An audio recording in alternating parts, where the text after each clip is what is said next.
आज से 5 साल पहले की यात्रा मेरी जिंदगी की कुछ ऐसी थी। मैंने इंटर करने के बाद पढ़ाई छोड़ दी थी। मैं 5 बहनों का अकेला भाई हूँ, इसलिए सबका लाडला था। माँ, पिताजी, बड़ी बहनें सब मेरे नखरे उठाया करती थी और लाड ही लाड में मैं बिगड़ने लगा। सबसे चोरी छुपे सिगरेट पीने लगा। दोस्तों के साथ बैठकर सिगरेट का धुआं उड़ाया करता था। पापा ने मुझे बहुत रोका उन दोस्तों के साथ घूमने फिरने से, लेकिन क्या जवानी थी, भला कब किसी की बात सुनता था। पापा ने मेडिकल स्टोर बना रखा था। हराने वाले दिन के साथ मैं बुराई में डूबने लगा। सिगरेट से चर्स और फिर चर्स से शराब तक की यात्रा। हर रात पापा मेरे लिए तड़पते रहते। जिस दिन पापा को हार्ट अटैक आया, मैं शराब पीकर नशे में मदहोश था। लड़खड़ाता हुआ घर पहुंचा। सब बहनें मेरी तरफ देखने लगी। मेरी आंखें लाल हो चुकी थी। मुझे जमाने का कोई होश नहीं था। चाचा और ताऊजी भी हमारे घर ही आए हुए थे और मैं लड़खड़ाते हुए बेड पर गिर गया।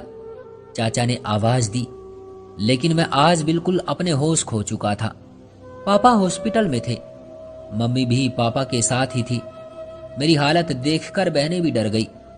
चाचा ने मुझे सीधा किया, ईशान बेटा, क्या हुआ तुमको?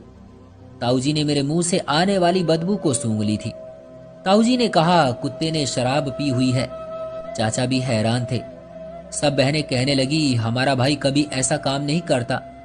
लेकिन सच ये था, मैं खुद को बर्बादी के हवाले कर चुका था। पापा मौत के मुंह में थे और मैं शराब के नशे में।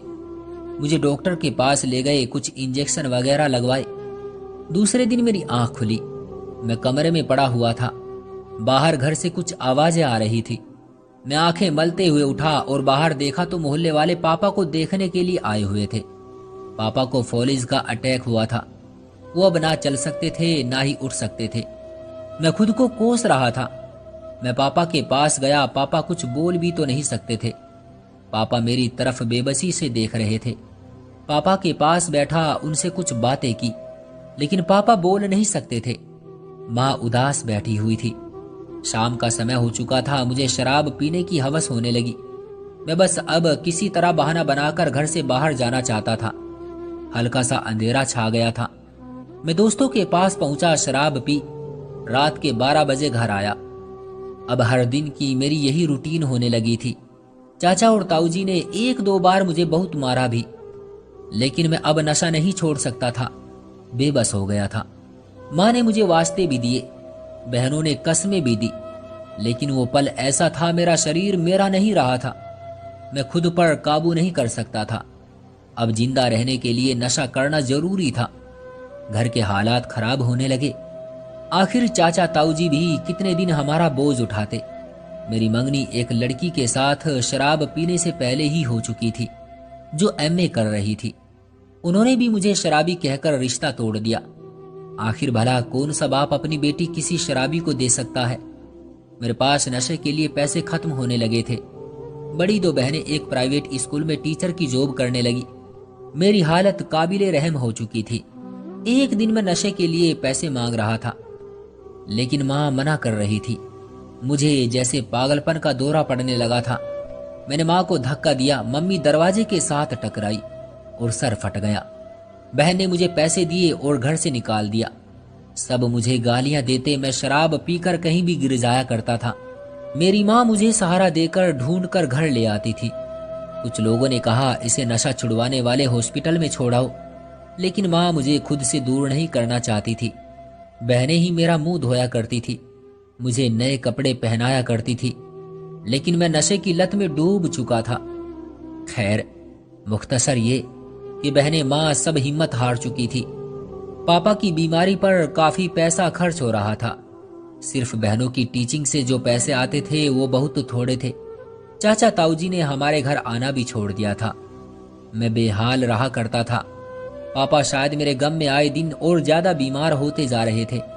वो बहनें जिनको पापा कभी कोई काम नहीं करने देते थे, वो आज दिन भर की थकन के लिए सिर्फ 10,000 के लिए सारा दिन स्कूल में बच्चों को पढ़ाया करती थी। किसी ने कहा, ईशान की शादी करवा दो, हो सकता है सुधर जाए। माँ और सब बहनें बोली कि हम क्यों किसी की बेटी की जिंदगी को नर्क बनाए। माँ किसी भी हाल में मेरी शादी नहीं करना चाहती थी, लेकिन एक दिन एक रिश्ते करवाने वाली आई। माँ से कहने लगी, एक बच्ची है, उसके माँ बाप नहीं है, नाना नानी के साथ रहती है, नानी ने ही उसे पढ़ाया लिखाया है, उसकी शादी भी की थी, मगर सिर्फ 10 दिन बाद ही तलाक हो गई। अब नाना नानी इस दुनिया में नहीं रहे और उसके मामा मामी उस पर बहुत जुल्म करते हैं। आप कहो तो ईशान से शादी करवा देती हूँ। अदिति बेचारी अपने मामा मामी के जुल्म से तो बच जाएगी। माँ ने कहा, हम खुद 2 वक्त की रोटी मुश्किल से खा रहे हैं, उसको कहाँ से खिलाएंगे। लेकिन माँ को शायद उस पर तरस आया, बहुत प्यारी थी। अदिति से मेरी शादी करवा दी गई। मैंने आज शराब नहीं पी थी, वो मेरे पास बैठी थी। आज पहली रात थी, वो मेरी तरफ देख कर बोली, ईशान, सुना है आप शराब भी पीते हैं। मैंने उसकी आंखों में देखा, भला की खूबसूरत थी। मैं चाहते हुए भी झूठ ना बोल सका। मैंने कहा, जी बिल्कुल पीता हूं। फिर वो खामोश हो गई। उस रात मैंने कोई नशा नहीं किया था। 2 दिन तो नशे के बिना गुजर गए, लेकिन फिर वही रूटीन में शराब पीकर घर आता। अदिति ने मम्मी और सब बहनों से कहा था, इसे कोई न संभाले। अदिति ने मेरा हाथ थामा और फिर अकेली मुझे कमरे में ले गई। मुझे बेड पर लेटाया और फिर मैं सो गया। सुबह आंख खुली, नशा उतर चुका था। वो मेरे पास आई, मुझे कहने लगी, ईशान उठो और मुंह हाथ धो लो। मैं उसकी तरफ देखने लगा। मैंने हाथ मुंह धोया, खाना खाया।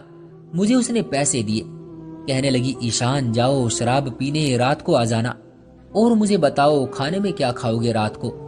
मैं हैरान था, ये क्या बोल रही है। मैंने भी बेशर्मों की तरह पैसे ले लिए और चला गया। फिर रात को आया, वही रूटीन। दूसरे दिन मुझे पैसे दिए और घर के काम करने लगी। मैंने पूछा, अदिति तुम ऐसा क्यों कर रही हो, तुम क्यों देती हो मुझे पैसे। अदिति खामोश रही। फिर मैंने पूछा, अदिति बताओ ना, क्यों देती हो पैसे। अदिति मेरी तरफ देख कर बोली, ईशान तुम जाओ शराब पियो जाकर। ये कहते हुए अदिति की आंखों में आंसू थे। मैंने पूछा, अदिति क्या हुआ। वो मेरा हाथ थामे मुझे कमरे में ले गई। ईशान, मैंने बहुत दुख देखे हैं, बिन माँ बाप के बड़ी हुई, सब कुछ सहा, शादी हुई, फिर तलाक हुई और फिर एक शराबी को भी अपना लिया। ईशान, 2 दिन बाद दिवाली है, आज क्या शराब पिए बिना रात को घर आ सकते हो। मैं हैरान था। ऐसा क्या है। अदिति कमरे से बाहर जाते हुए बोली, रात को आओगे तो बताऊंगी। मैंने उस दिन शराब नहीं पी थी। रात को घर आया, अदिति मेरे लिए खाना लेकर आई। मैंने खाना खाया। मैं बेचैन था जानने के लिए, आखिर अदिति क्या बताना चाहती थी। रात के 11 बजे मैंने देखा मेरी बहनें कमरे में बैठी हुई थी। एक बहन बोली, मम्मी हमें दिवाली पर कपड़े नहीं लेने।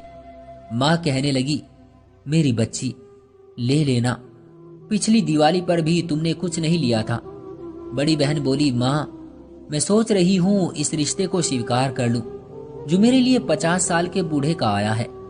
माँ बहुत अमीर है, मेरी शादी से पापा का इलाज हो जाएगा, हमारे घर के हालात कुछ ठीक हो जाएंगे। बहन की आवाज कांप रही थी, आंखों में आंसू थे, कमरे में खामोशी थी। छोटी बहन बोली, ईशान भाई कब शराब पीना छोड़ेंगे। काश वो हमारा सहारा बन सकते। अदिति मेरे पास खड़ी थी। हम छुपकर उनकी बातें सुन रहे थे। मेरा कलेजा फटा जा रहा था। मैं शराब में डूबा रहा और मेरी बहनें बर्बादी को सीने से लगा रही थी। मैं खामोश रहा। मैं रोने लगा। मैं बहुत रोया था। मैं उठा और रोता हुआ घर से बाहर चला गया। रात भर बाहर रहा। दूसरे दिन भी घर ना आया। मुझे शराब पीने की होश ही नहीं थी। मैं बस अब कुछ करना चाहता था। 2 दिन बाद घर गया था कि मेरे पैरों तले से जमीन निकल गई। कुछ अजनबी लोग हमारे घर आए हुए थे। हमारे घर के सामने 2-3 कारें खड़ी थी। अदिति मुझे देखकर कहने लगी, दीदी की शादी है। मैं हैरान था, शादी किससे। इशारा किया उसी से जो आपके पापा के इलाज के लिए पैसे दे रहे हैं। वो 50 साल का बूढ़ा था।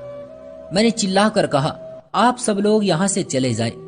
वो लोग मेरी तरफ देखने लगे। क्या हुआ। मैंने कहा, बस आप लोग जाओ यहाँ से। कोई मुझे शराबी कहने लगा, कोई कहने लगा हमारी इज्जत का सवाल है। बहनें मेरे पास आकर खड़ी हो गई थी।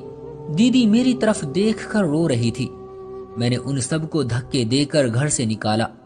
मैं अपनी बहनों की तरफ देख कर बोला, मैं जिंदा हूं अभी मेरी बहन। अपनी बहन की जिंदगी के बारे में सोच समझकर फैसला करूंगा। दीदी मेरे सीने से लिपट गई और रोने लगी। सब बहनें बहुत रोई थी। मैंने सबके सर पर हाथ रखा और मैं भी बहुत रोया। मैंने सबसे माफी मांगी। मैंने रो रो कर ऊपर वाले से भी माफी मांगी। मैं माँ के कदमों में बैठ गया और कहने लगा, मुझे अपने सीने से लगा ले माँ। मैं वादा करता हूं मैं अब कोई नशा नहीं करूंगा। मैं दिन रात मेहनत करूंगा। माँ ने रोते हुए मुझे गले से लगाया। मैं, मेरी पत्नी, मेरी बहनें बहुत रोए थे। उस दिन सबने मुझे प्यार दिया। मैंने खुद को बदल लिया। मेरे अपनों को मेरी जरूरत थी और मैं शराब में मदहोश रहता था। मैंने मजदूरी करना शुरू की। ईंटें उठाई, तसले उठाए। जो काम भी मिलता मैं उसे हंसकर करता। फिर ऊपर वाले का करना ऐसा हुआ, पापा के एक दोस्त थे जो लंदन में थे। उन्हें मुझ पर कुछ तरस आया। वो मुझे अपने साथ लंदन ले गए। मैंने मेहनत की, हालात बदले। दीदी की शादी एक सॉफ्टवेयर इंजीनियर से की। दीदी अपने घर में बहुत खुश है। अदिति ना होती तो शायद मैं कभी भी बहनों का तड़पना महसूस न कर पाता। पापा का इलाज एक अच्छे डॉक्टर से करवा रहा हूँ। वह अब काफी ठीक है। मेरे 2 बेटे हैं और ऊपर वाले ने एक बेटी दी है जो अब 5 दिन की है। मैं बहुत खुश हूँ। एक पैगाम देना चाहता हूँ। वो नासमझ लोग जो मेरी तरह किसी ऐसे गुनाह में शामिल हैं और अपनों से छुपकर या सामने कुछ ऐसा करते हैं, भगवान के लिए ये सब कुछ छोड़ दे। शायद आपके घर वालों को आपकी जरूरत हो और कोई शाम आपकी माँ बहन पर कोई कयामत बन जाए। इससे पहले खुद को संभालो। बस एक बार खुद को बदलने की कोशिश करो। ऊपर वाला भी उसी का साथ देता है जो कोशिश करता है। तो दोस्तों, ये थी हमारी आज की कहानी। उम्मीद करते हैं कि आपको पसंद आई होगी। आपका क्या कहना है इस कहानी के बारे में? कमेंट करके हमें जरूर बताएं। वीडियो को लाइक करके चैनल को सब्सक्राइब कर लीजिए और साथ में घंटी को दबाकर ऑल पर सेट कर लीजिए ताकि आने वाली वीडियो आपको तुरंत मिले। मुझे दीजिए अगली वीडियो तक इजाजत। तब तक के लिए धन्यवाद।